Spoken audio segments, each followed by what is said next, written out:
What is up, guys? Welcome back to the pod. We have a little bit of not necessarily breaking news at this point. It's about 2 days after the fact, but a big enough story that I felt it deserved its own kind of break-in type show and just its standalone pod, I guess, and just especially with the people involved, just the situation that we, of course, will be discussing does not really happen that frequently in the world of professional wrestling. Of course, we know it has definitely happened in the past, so this isn't the first time or unprecedented, but still, it's still pretty big news when it does happen, and that, of course, is the news of Sasha Banks and Naomi walking out of Raw, literally right before the show was set to begin airing live at 8 p.m. Eastern Time for us here on the East Coast. But before we get into that, thank you guys so much for downloading the pod. If you're new here, welcome. I definitely appreciate you adding this to your, what I'm sure is a long list of wrestling podcasts and other various shows in your feed there. So, again, I just thank you for throwing this in there as well. Feel free to follow us on Twitter at kickasspodcast_ and me personally at ASHMANNS. But like I said, I'm not going to waste too much time here, and today's show is obviously just going to be focused on all of the drama and not the negative connotation of the world, but just everything surrounding Sasha Banks, Naomi, WWE actually addressing it and releasing a very interesting statement and the way that it was worded. So, like I said, we will dive right into that now. So to kind of set the scene before we get into the nitty-gritty of it here, if you didn't actually see Raw on Monday night, of course, if you didn't understand, it sucks because, side mini rant here, even if it is a decent show, it just feels like it takes forever. Like, I was joking with one of my friends that you literally can get so much shit done within the time frame that Raw is on. Like, it's amazing, but that being said, the way that they started off this past Raw was actually pretty cool. They, of course, had the steel cage match that kicked off the show, which, of course, had Omos with MVP versus Bobby Lashley. And the way they started it off was a little different this week. Normally, of course, the announcers, or the commentators rather, are sitting ringside if they don't have someone in the ring doing a opening promo segment or anything like that. But this time they had all three commentators, Byron Smith, Jimmy Smith, and, of course, Corey Graves, standing right in front of the cage, like actually standing up with microphones, just kind of giving a rundown of the show, of course addressing the steel cage match that was set to happen, and then they actually plugged the set main event for what was supposed to be later that evening, and it was a six-pack challenge. The winner was supposed to earn a Raw Women's Championship opportunity. Guys, remember, not a title shot, but a championship opportunity. And the participants in that match were as follows. Of course, you still have Superhero, Nikki ASH, Doudrop, Big Time, Becky Lynch, Asuka, Sasha Banks, and of course Naomi. Sasha and Naomi being your tag team champions, which will come into play in a little bit here. Looking at the graphic too, it's just kind of comical. I don't know, whatever. I'm not going to get into that now, guys. I'm going to try to stay focused here, but just kind of going off of the graphic that they had here, and obviously the hype that they were setting for the main event, it was actually kind of a nice change of pace. That, and then, like I said, with the announcers standing, actually, and being real human beings in front of the ring and the cage and everything, it was just a cool look, and I actually remember thinking, like, wow, this is pretty cool. They switched it up. Just little minor things like that, to me, like, make a big difference. Just not doing the same format week after week, you know? But that's a whole nother show in and of itself. But after the commentators kind of ran down the show, we of course got to the steel cage match, and I'm not going to run down the entire show of Raw, but I say that to kind of set the stage and show and highlight that they actually were promoting a main event at the beginning of the show, rather than sometimes the main event isn't even addressed or made until throughout the show, or something in the opening the opening segment has something to do that creates the main event, or whatever. You know, WWE has various ways of just barely being able to create a main event, because I know a lot of people have even joked that it's like, you know, if wrestler X didn't get into an argument with wrestler Y, then what would have been the main event for that night? You know what I mean? So I was ready to give them kudos and actually pretty excited with the main event that they had advertised and the hype that was going into it. And I set the scene kind of to start off here for a couple of reasons, but to also kind of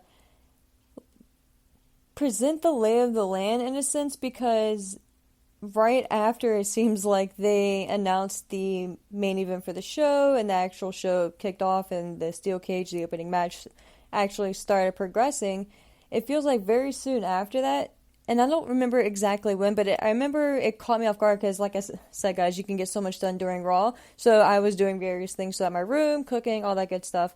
But I remember at a certain point, very early on in the show, Corey Graves mentioning something about Sasha Banks reportedly walking out and how unprofessional it was. And I remember just hearing that kind of, like I said, in the distance and thinking, oh, that's Corey Graves just shitting on Sasha Banks, which character-wise, of course, which is something that Corey Graves has always done. So whether Sasha has been a babyface or a heel, his character has just always hated on Sasha Banks, which I can respect. You know, he's very good at his job. But I remember just hearing that and thinking, like, that's kind of random, like, why is he saying that? But didn't really think much of it. And at that point, like I said, I wasn't really on my phone, so I didn't really know what was going on at that point, me personally. That very quickly changed throughout the course of the evening, though, as we soon started getting reports, and Fightful was the first one that I myself saw. Man, did they release some news here, guys. They reportedly stated, and again, I got this directly from Fightful.com, so shout out to them. They stated that Sasha Banks and Naomi walked out of Monday Night Raw on Monday, May 16, 2022, and according to a statement released by WWE, Sasha and Naomi placed the WWE Women's Tag Team Championship on John Laurinaitis' desk before leaving. Sasha Banks and Naomi were scheduled to be involved in a six-pack challenge, which would have crowned a new number one contender for the WWE Raw Women's Championship. Immediately after WWE announced the match on air, they switched to a singles match between Becky Lynch and Asuka, announcing that Naomi and Sasha Banks had left the building. Fightful then continued on, stating that those that we've heard from at tonight's WWE Raw, WWE Tag Team Champion Sasha Banks wasn't satisfied with creative associated with her plans for the evening, as Fightful Select reported, which I believe is their membership portion of their site, so I would definitely check it out if you guys are interested in that specifically. But anyway, as Fightful Select reported, Sasha was to be involved in a six-pack challenge with Naomi, Asuka, Doudrop, and Nikki ASH. During the Raw broadcast, it was announced, then changed to Asuka versus Becky Lynch, and said that Sasha Banks and Naomi had left the building. Again, so kind of reiterating what they had said there. They later on continued with, we're told that Sasha Banks had a meeting with Vince McMahon and voiced her displeasure about a situation and wouldn't budge on her stance. Vince McMahon was also said to be unwilling to budge. We haven't specifically heard that Naomi was involved, but that she and Sasha Banks left before the start of the show. It's worth noting that as of the time that the WWE Raw rundowns went out, there was no assigned producer or referee for the main event match. It was also highlighted in red, indicating a change could be happening. We're told that they were hastily produced segments to set up the change, but they were also reflected in the rundowns that were handed out before the show. By the time it was announced on WWE TV, where it had made its way outside the company, several people backstage at the show confirmed to Fightful that the duo had left. In an update, we've learned that Naomi was actually scheduled to win the match. So that particular statement itself was most likely released early in the night from them. I don't see a specific... Oh yeah, at 11:05. So yeah, still pretty early on in the news cycle there. But essentially, what we did later learn to find out from various sources was Sasha and Naomi, of course, were scheduled to be in the six-pack challenge, and Naomi was actually scheduled to win the match itself, which then, of course, would pit her against WWE Raw Women's Champion Bianca Belair at Hell in a Cell coming up in the next few weeks. The idea behind that was also that. Before I move on, apparently, I'm not sure if this is accurate or not, but it really surprised me. Naomi was supposed to pin Sasha Banks to win the match. So you would have your Raw, well, not your Raw, but your WWE Women's Tag Team Champions randomly going into a six-pack challenge to face the Raw Women's Champion at Hell in a Cell. And correct me guys if I'm wrong, but last time I remember Sasha Banks was actually on the SmackDown brand, and if I'm not mistaken, Naomi was as well. It would only make sense because, I mean, for fuck's sake, like her whole family is on SmackDown, so there's no reason why they would have put her randomly just on Raw. Of course, being the tag team champion, she would be floating between shows, but her home show, if they were to lose the championship, she would default back to SmackDown. And I'm almost 100% certain without looking it up that Sasha Banks was on SmackDown as well. So why they were even included in a six-pack challenge to determine a number one contender to receive a championship opportunity for the Raw Women's Championship at Hell in a Cell makes absolutely no sense. So was kind of like one of the first things that stood out to me as more and more, like I said, news and kind of, at this point, rumors, right? Until Sasha and Naomi specifically state what happened themselves, if they ever do. So we can just go off of essentially hearsay and can just hopefully trust what we do read from trusted sources, and trusted news sites that we normally go to, like a Fightful, who's has a pretty good track record.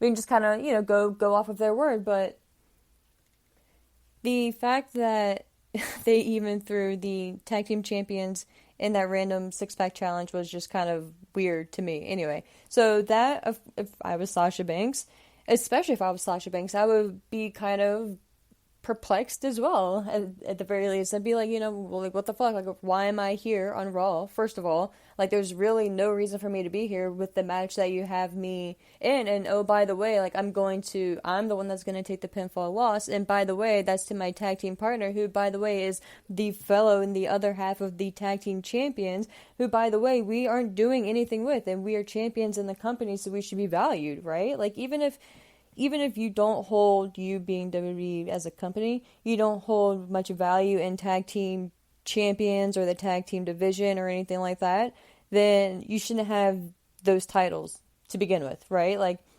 you shouldn't just have them just to have them and just to say that you have them. And of course, we can get into a long breakdown of that itself, but none of that made sense, right? So if I was Sasha Banks, I would have been upset too. And mind you, I don't know the exact amount of time she's been with WWE now at this point, and WWE as a whole company, including her time at NXT. But I would say it's probably close to 10 years. Crazy enough. What, 2014, 2015 maybe? Maybe that's a little early. But yeah, because she had a good amount of time in NXT before she was called up to the main roster, if you want to call it calling up. But yeah, like, to think of how long she's been with WWE and how much bullshit she's gone through. And of course, there's always multiple sides to the story, right? There's some people say there's three sides to every story. There's, my side, your side, and then the truth. So depending on however you look at that, it's kind of doesn't even matter. The point is, Sasha has been in similar situations like this a few times in her WWE career, and again, we don't know all the information, and I am not one to sit here and judge. From what we've heard about the various situations, I think this would be technically the third time she's gotten to a point where she either walked out, and of course this is the first time that we know of I believe that she walked out, because even after WrestleMania 35, I don't recall if I'm almost certain she didn't walk out in this fashion. I think it was just like a mutual thing that she was taking time off. So for it to get to this point with her actually taking a stance like this and actually putting the titles down and packing her suitcase and leaving the show, if for nothing else, kudos to you, and I'm so fucking happy that she did that, you know what I mean? Like, regardless of what the actual 100% situation was, if you feel like you're being wronged, and if you feel like you're being undervalued and underappreciated, then fuck them, especially someone in Sasha's position. She, at this point, doesn't need WWE. WWE, in my opinion, needs Sasha more than Sasha needs them.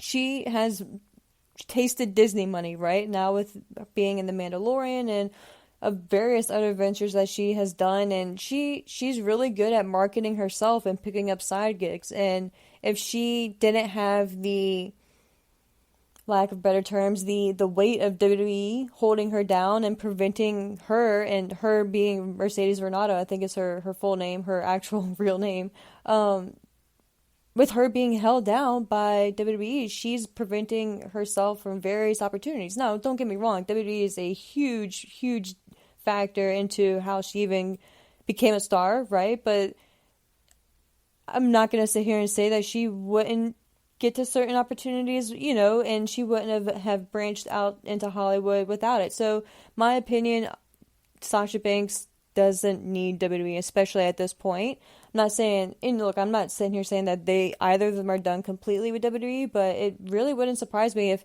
between the two of them, Sasha didn't come back, and if for whatever reason Naomi decided to come back or whatever, and before I continue on, I know I'm maybe kind of rambling here, but that's kind of the whole point of this podcast as well, to kind of go over all the different scenarios.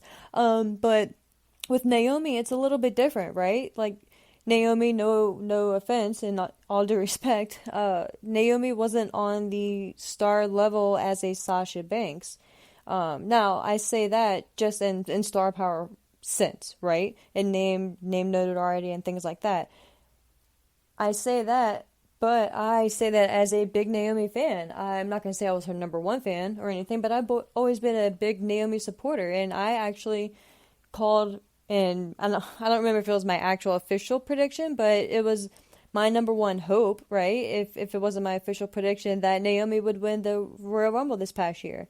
Now, of course, seeing that they had Ronda Rousey scheduled to come back, obviously that was never in the plans, but I'm a big supporter of Naomi, and I think she's really progressed like extremely well. If you were to take like one of her beginning matches, even one of her beginning matches on like Raw and SmackDown, and compare it just year by year, like she is someone who put in the hard work and really vamped it. After she debuted on the main roster as part of a tag team called the Funkadactyls with Brodus Clay, and she just kind of after that ended in Brodus Clay. I don't remember if he either got fired or quit or whatever, but once that whole thing ended and she kind of moved into a singles role because of her tag team partner, Cameron, I think it was, I believe her WWE name was.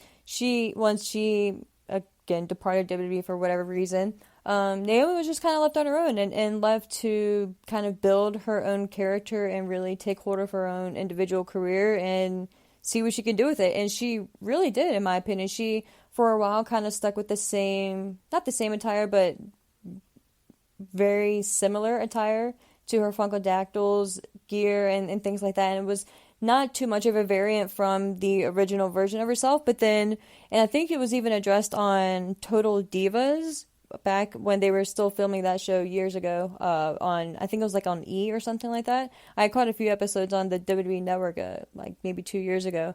But it was really cool to kind of see Naomi, just like, I don't know, you got to see her highlighted more on that show, ironically, but and just kind of learn who she is as a person and just her personality. So it was really cool. But and maybe that's why I kind of like her character so much on TV. But anyway, she actually took that opportunity at a certain point to be like, you know what, this isn't working for me. I need to grow as a character, as a human. And she came up with the whole Glow version of her character, and it's been going strong ever since. Like, it's probably been at least 5 years now since she's been doing this version of it. But it was a huge hit, and even when she became SmackDown Women's Champion, the version of the championship title that she changed it to, she had outlined each emblem on the title itself and pretty much like did like a different like glow version, like the glow lights on it.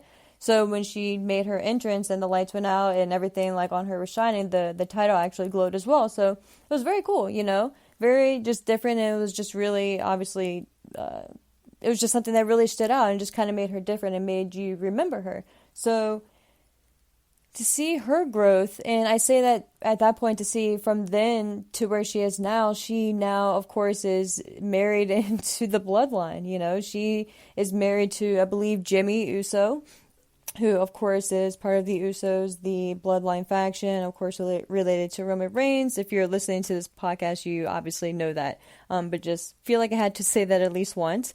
So she has a much different dynamic of this whole situation, and I don't want to say repercussions, but just kind of just settling one way or another, right? Whether that means she's going to return to WWE at some point, or she's just going to be done and she's just done with them for at least for the foreseeable future. And again, I'm just saying that now. I obviously know they have two contracts, obviously, respectively. So none of us know the length that they have left on their contract or anything like that. So that's a whole different can at that point. You know what I mean? But to just regarding the fact that, okay, if they're not willing to return, does WWE release them? You know they're not gonna want to after all this hype, and especially someone like Sasha Banks, like I was stating, just with her star power alone, right?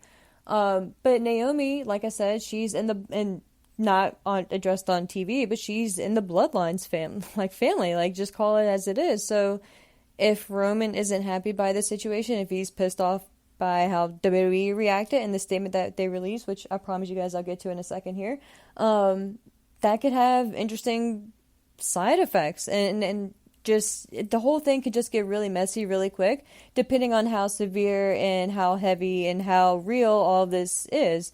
I'm not gonna lie, there is a small piece of me that always is a skeptic and always thinks, well, what if, right? So what if this is a work?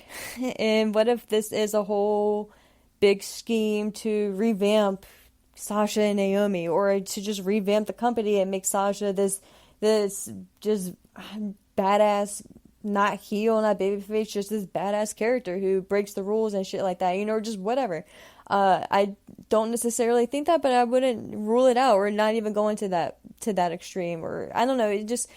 I feel like they may have an opportunity here, as crazy as it sounds, if they were able to work something out and to kind of keep the hype up and just kind of go crazy with it, which I doubt they would ever do. But just had to kind of throw that acknowledgement out there at least as well. But moving on to, like I mentioned, the actual statement from WWE, and that kind of leads into why I thought, WWE is not one to address shit that happens, especially stuff like this, because they just don't, right? Like they just pick and choose what they respond to, and I don't know, but if, like I say that, and then when you think back on situations that are similar to this, I think the number one example we all think of, or one of two, if not, the most popular one, is the time when Stone Cold left, right? When he was scheduled to face Brock Lesnar back early in, 2002, 2003, on a random edition of Monday Night Raw. I believe it was going to be a qualifying match for the King of the Ring tournament.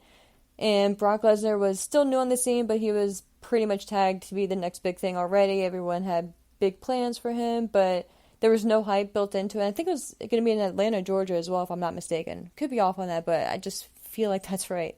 Yeah, there's no hype. It was just randomly announced, and Austin, I believe, was going to take the loss here or there. And he just wasn't having it. He essentially, and they, quote, said that he took his ball and went home. And if you listen to Austin and listen to any interviews that he has done since then, and when it was either asked of him or he just brought it up, he has stated that that's one of the things that he regrets, and he feels that he, looking back on it, didn't handle the situation properly. So yeah, I'm not saying that, for instance, Sasha Banks or Naomi are going to have the same views looking back on it, because everyone's different and everyone's story is different.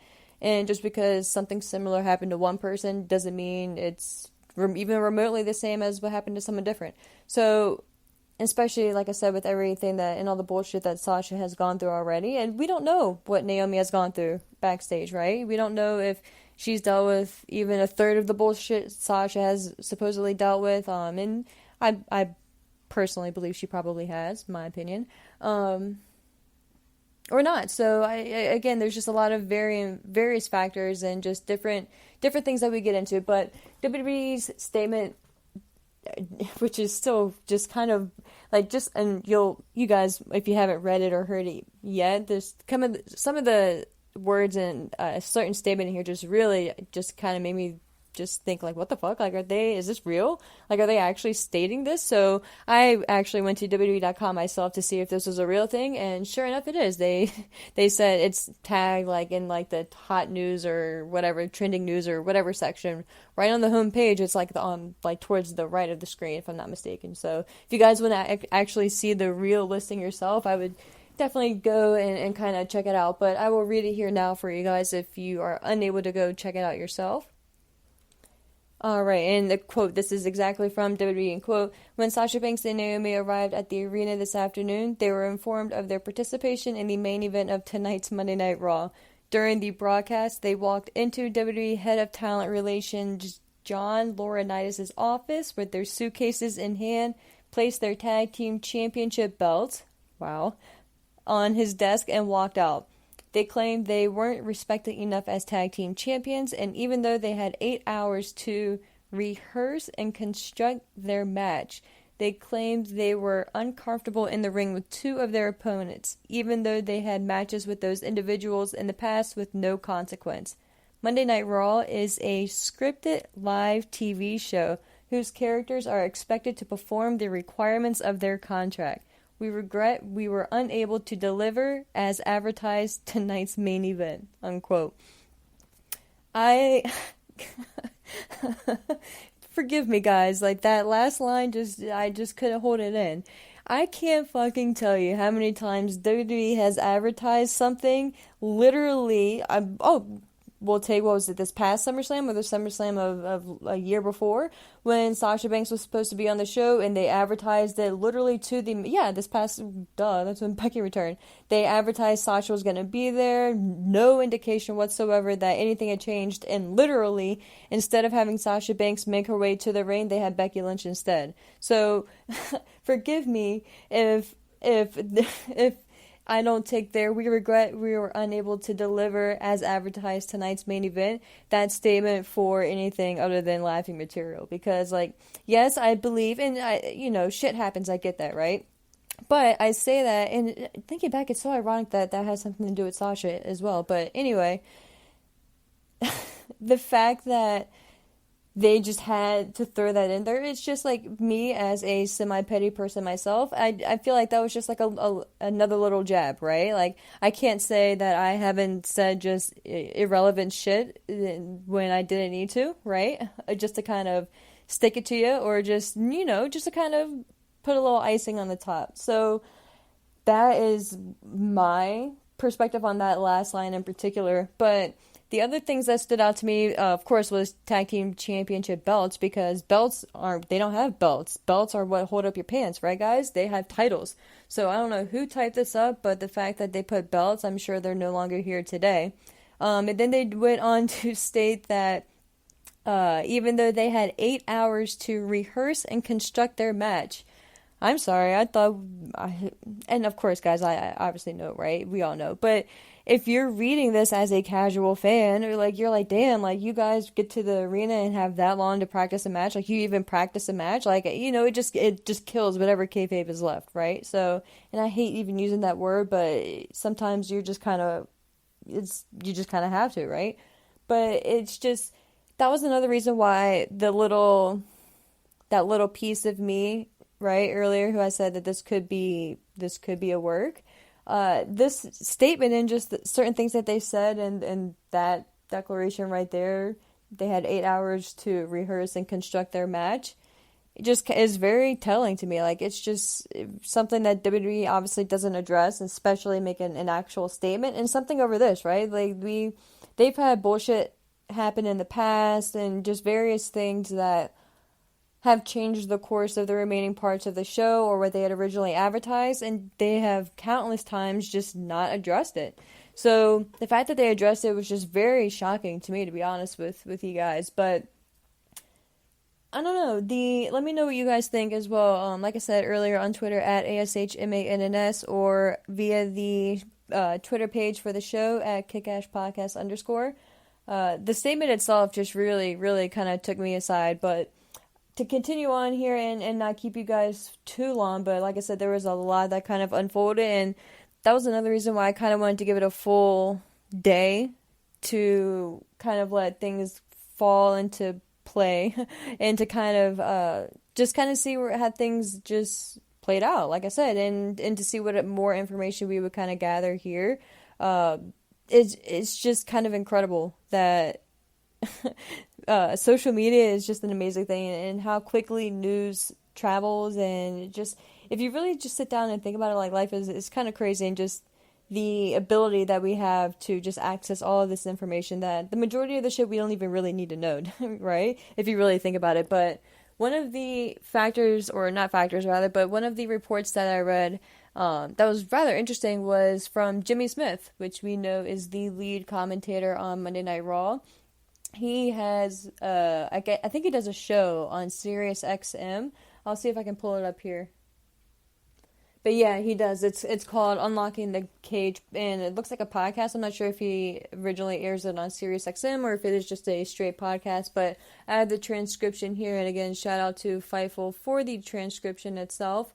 But Jimmy Smith had a lot to say, and I will, before I read what he actually had to say, and I'm not going to read it all because he kind of got redundant, no offense, but you guys can I would recommend obviously going to Fightful.com if you want to read the full thing word for word.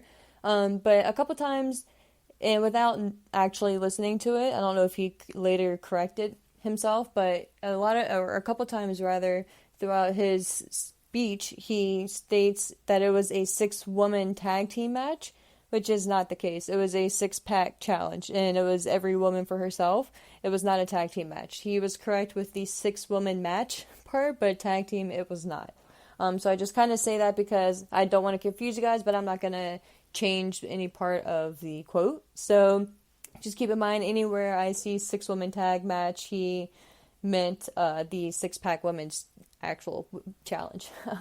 So without further ado, I will get into the actual rundown here. But like I said, it is rather lengthy, just kind of scrolling through it here again. I'm not going to read it all, but just a few points that it was kind of interesting to me, I'll relay to you guys as well. He started off by saying, quote, "We on air had no idea that the main event that I called at the beginning, I'm standing in front of the cage saying it was a 6-woman tag team match, including Naomi and Sasha Banks. I announced it as the main event. We showed the graphics, all this stuff. We sit down at the desk, and a few minutes later, it's, scratch that, that's not happening. It's Asuka versus Becky Lynch. Okay, I want to tell everybody here, and I mean this, when you listen to this show, which is Unlocking the Cage, I don't kayfabe here. You've noticed that if there's an angle that I can't talk about, I just won't talk about it. I'll never tell you something that is real, that is part of an angle or a gimmick or a work. I won't do that on this show. The show is not about that. It's about the workings of pro wrestling. Sometimes we do cover pro wrestling, but I don't kayfabe here. I won't tell you a WWE angle as if it is real on the show if it's a gimmick. And he just pretty much continues to repeat himself there. He goes on to later state, quote, "This is not a work. This really actually happened from everything. I wasn't there. I was calling the show. I've been told everything the WWE is saying happened. Now, obviously, there are many sides to a story. I don't know why Naomi and Sasha Banks walked out. I've heard rumors, but I'm not going to repeat them just because it's innuendo. I don't know, but my point is, a lot of people, when this was first released on Instagram, half the comments were, this is a work. It's not. This legitimately happened. One thing that you will see in the WWE, generally in the time that I've been there, is when they say this is our main event, something goofy may happen in that event, something goofy may change, or there might be slight differences. They're not going to say this is our main event and pull the rug out from under you. They will not advertise a main event and pull it out from under you. Mm-hmm. They won't. They want to know that you as the audience member will genuinely get the match that you thought you were going to get. You stuck around till 10:45 to watch this match. That's what you're going to see. What's upsetting to the people behind the scenes on this one is they advertised the main event. I got up there on a microphone and Corey Graves to my left said, tonight, 6-woman tag match. And then we sat down and we, meaning the WWE, all of us couldn't deliver that main event. Not happy about that. I believe Kelly, please give me your opinion, which Kelly, side note, I assume is his co-host. Please give me your opinion because you're a pro wrestling fan. This statement is seething with that. When he says this statement, he's referring to WWE's statement. With that quote, we promised the main event, and because of these people, we couldn't deliver. You can almost feel like hey, we don't like that we promised something we couldn't deliver our fans. Is that a fair way to look at it? And I guess again, she was directing that to his co-host. Then he just continues to kind of just repeat himself and just state, that the match was they were told that the match was changed to Asuka versus Becky, which obviously we all know that happened.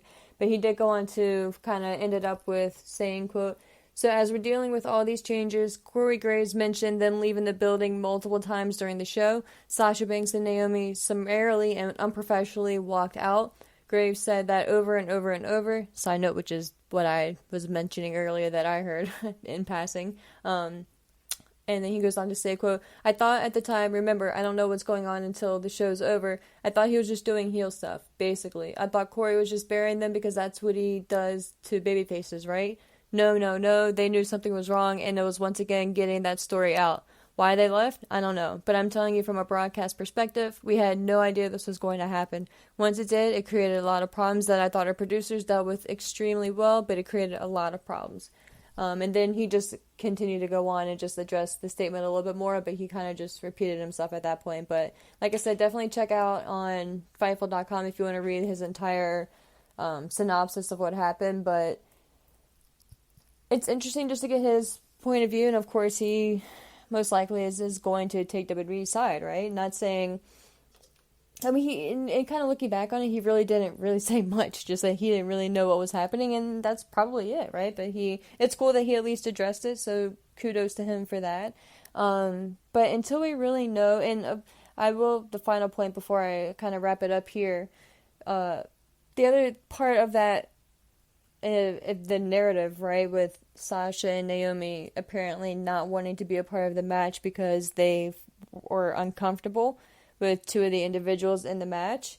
A lot of people are speculating that, and it may be obvious, that the two people that they were referring to are Doudrop and Nikki ASH, because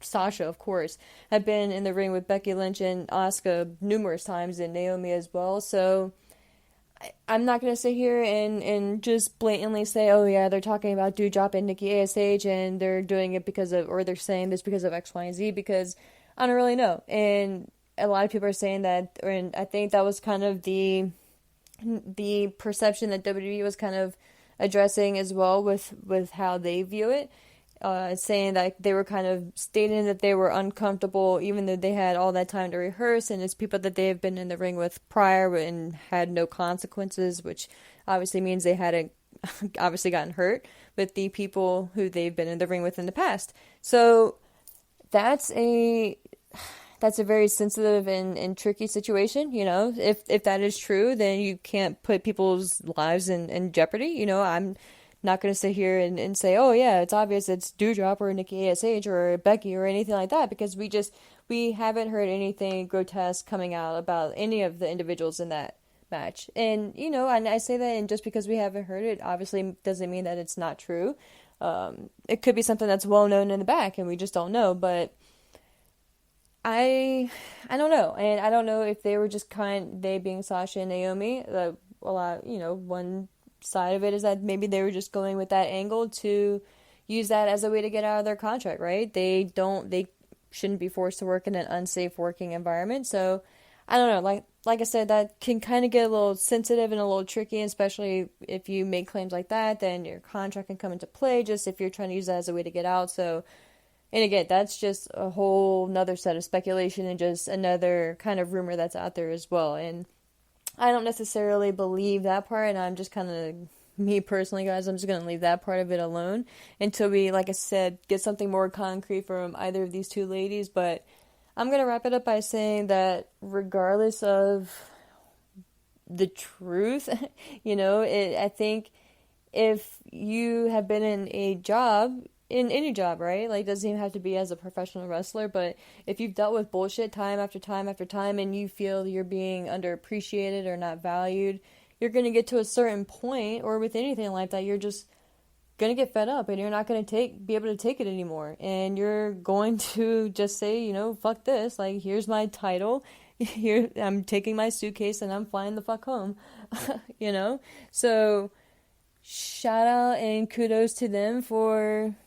as far as we know, standing up for themselves regardless of whether it was right or wrong or professional or unprofessional or anything like that. Like, if you feel, and of course, like, don't do anything like to harm anyone or anything obnoxious like that, but if you're just standing up for yourself and doing what you think is right for yourself, then hey, more power to you. And I'm not gonna sit here and say, oh, that's wrong, you shouldn't be doing that, and you get paid X amount of money, you should be happy, and just, you're a contracted, independent contractor and all that shit.